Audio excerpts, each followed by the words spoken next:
On today's Toy Spot, we're going to be looking at DC Universe, Gorilla Grodd Wave, Wave 2, and we're looking at the modern Firestorm.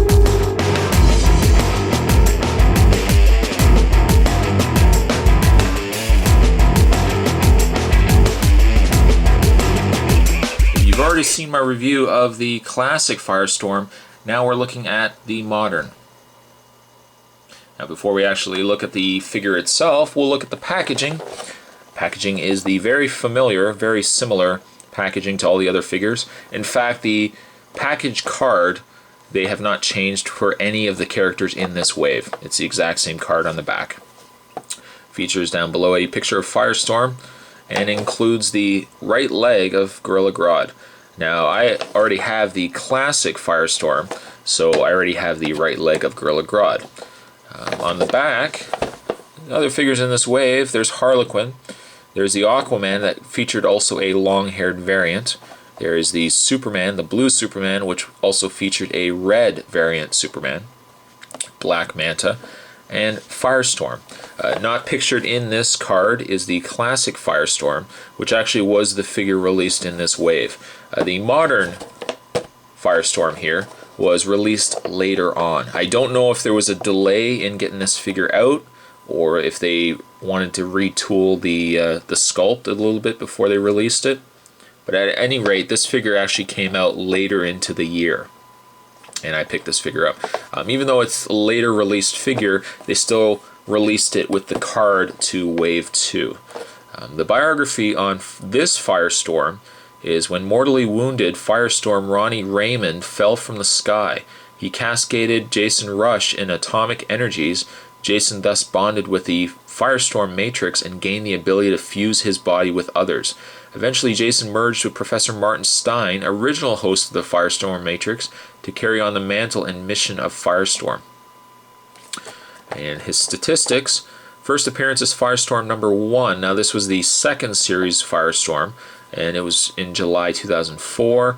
Real name Jason Rush. I think I pronounced that right. Occupation: superhero and college student. Base of operations: Detroit. Special abilities: transmutes or inorganic matter into anything. Absorbs radiation, flies, can hurl concussive fusion blasts. I'm not really a fan of superheroes that can manipulate organic matter.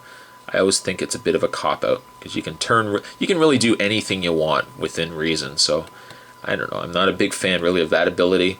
But there's packaging on the modern Firestorm. What we're going to do is we'll get this guy opened up and we'll get a closer look at the figure. We'll also maybe do a comparison over to the classic Firestorm. Ooh, maybe, I don't know. But we'll get this opened up and we'll get a closer look at the figure. Stay tuned, guys. Alright guys, modern Firestorm is out of his package. Let's get a better look at the figure itself. I think the figure holds up pretty well. I think it holds up pretty good overall. The only slight paint problem I seem to see on the figure itself is about this mid-torso area. The yellow holds up pretty good, and then around the mid-torso area it's a darker yellow. And then below, they haven't resculpted. I'm trying not to touch his crotch too much. They haven't resculpted the lower end of the costume. Instead, what they've done is just repainted over the red. It doesn't look like it's completely consistent. You can kind of see patches where some of the yellow is stronger than others, but I think right around this area here is a bit where the figure gets a little weak on paint. But that aside, though, I mean, the figure itself is pretty good.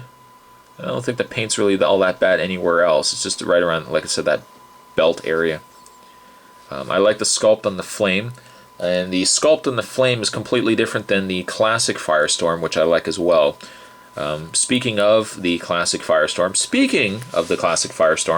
what we'll do is we'll put the modern Firestorm here, and we'll bring in the classic Firestorm, just to give you guys a comparison of the two.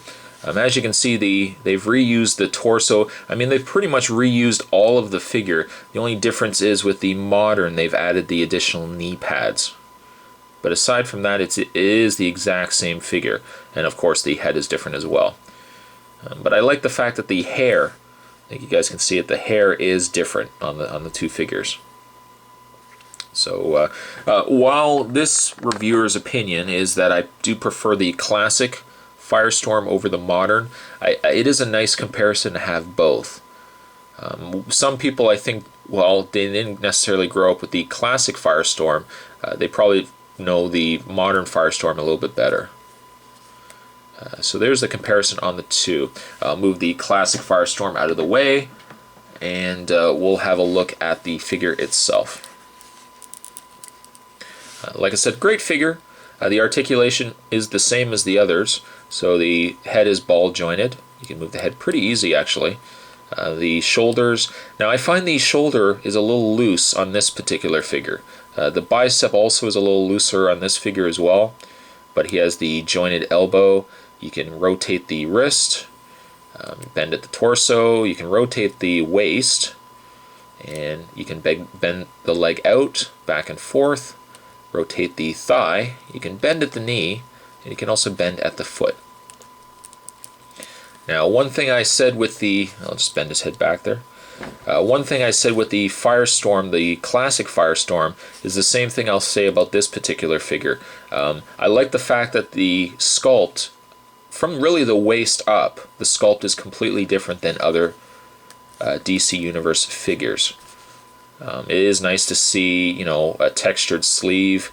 You know, it's nice to see the shoulder pad integration into the torso. It is very different. So for people that are a little frustrated with the fact that DC Universe figures seem to be all the exact same figure, the Firestorm is a very good example of just a slight tweak, just enough that the figure itself looks a little bit different.